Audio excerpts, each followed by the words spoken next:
Hello everybody, how's it going? Joshua Laycock here today. I would like to talk to you about something that might be less popular, might be not as politically correct, or maybe, I don't know, in line with some sort of personal development doctrine. But I think it's real, and I'd like to talk to you about at least what I'm doing or trying to do when you run into situations where people or things are perpetually, well, quite frankly, pissing you off. Like, let's be real. There are people in this world that are going to piss you off. There are people in this world that you are going to have to deal with who will annoy the shit out of you.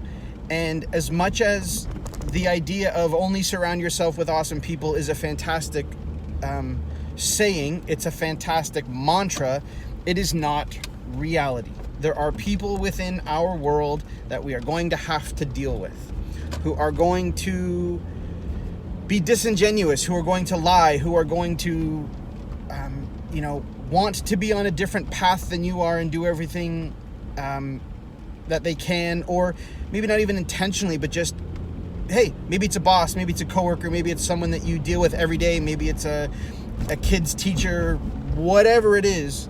There are going to be people whose behaviors and attitudes towards life conflict dramatically with who you are and what you are trying to do. And it would be really great to give the big middle finger to a lot of these people, but quite frankly, we can't. I try very hard to follow a Stoic philosophy, and the Stoic philosophers will say, you can't control those people, you can only control your outcome, your reaction to these people. And that's great. Sometimes your reaction is to be pissed off, and it is hard. And moving towards a sage-like response to these things where everything rolls off your back is ideal. But maybe in the interim, if you're anything like me and the overwhelming majority of the humans on the planet, things that piss most people off, well, they tend to piss people off. So there's a few things that I'm trying to learn and trying to put into practice when you have to deal with life's frustrating challenges and the people who will necessarily frustrate the hell out of you.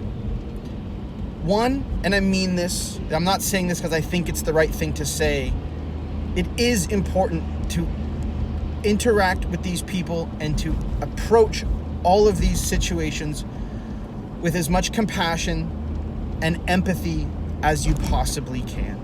We do not know the struggles and the battles that other people are facing. We don't know what is causing these people to act a certain way, whether it's everything from ignorance to something horrible that we should just be grateful we don't have to deal with. So yes, try very hard to enter into those situations with as much empathy and compassion as you possibly can. And if that alone diffuses the situation for you, fantastic. And I think that should be something that we work towards. But if that's not enough, I do believe firmly in the idea of burying the hatchet. Let's say you've got someone in your life who is that thorn in your side, who is the nemesis.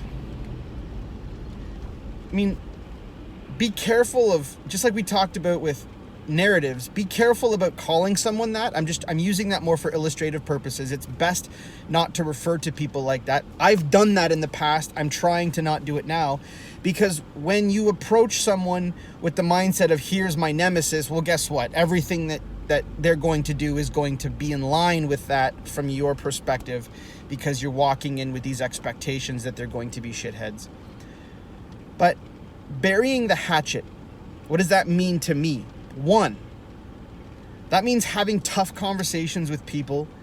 If your interaction with someone is causing you enough frustration that it is getting in your way, whether that is getting in the way of accomplishing a task, whether it is getting in the way of your happiness or your tranquility or whatever you want to say, you need to have a conversation with this person. I have learned this. I have gone long stretches of time being massively annoyed with people and not having the courage to sit down and talk with them. And I had a relationship with someone that came to a head to a point where I just said, look, bro, we're going for a walk. You and I, let's find some neutral ground. Not your place, not my place. Let's meet with a neutral ground and have a conversation, in this case as men, and hash it out. And we cleared the air as best we can. We tried to understand each other's perspectives. And we moved on. But that doesn't mean, and this is the part where I think people might go, well, that's not a very nice thing to say. You know what? Don't give people a pass. I do believe that in many situations, past behavior is reflective of future behavior.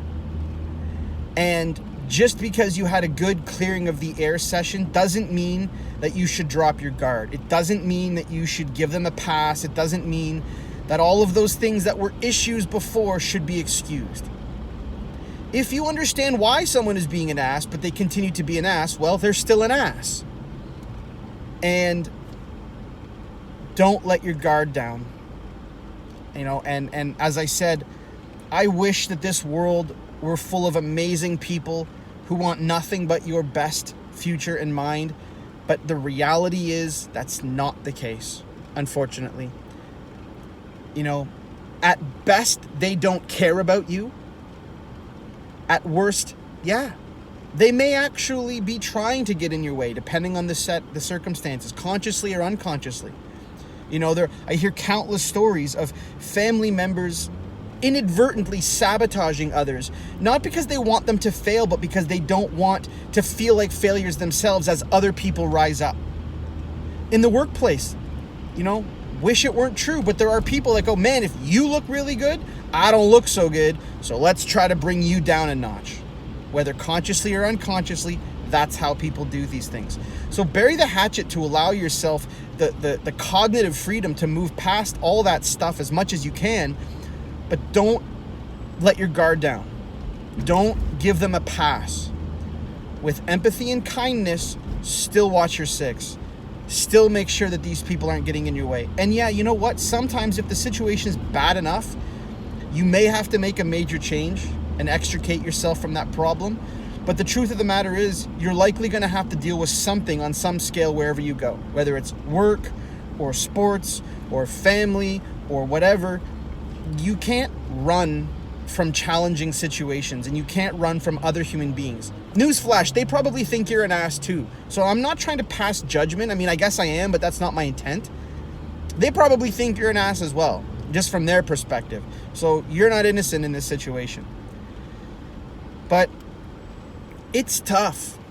And lastly, I think it's important to know when you're dealing with these situations, the best thing to tell yourself as to why you should clear the air, why you should bury the hatchet, why you should approach this with kindness and empathy is because that toxicity gets in between you and what you want.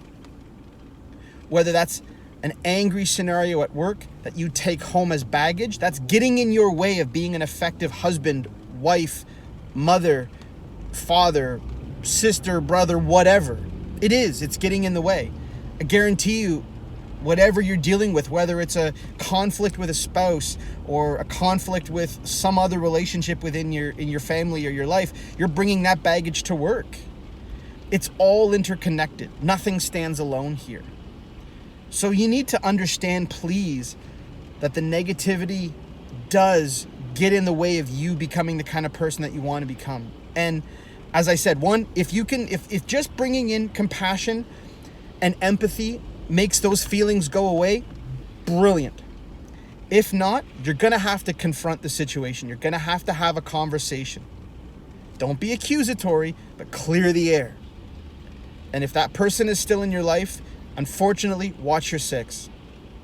Be aware, because a tough conversation almost never changes someone's behavior or mindset. You're still going to have to deal with these things. And remember that whatever that is, it's getting in your way. And if the things that you want are as important as you say they are, go back to my video on priorities, then you need to recognize that this is something that you're going to have to deal with, and you're going to have to summon the courage to deal with it. I hope you find the courage to deal with whatever this sparked in your mind, and I will see you tomorrow.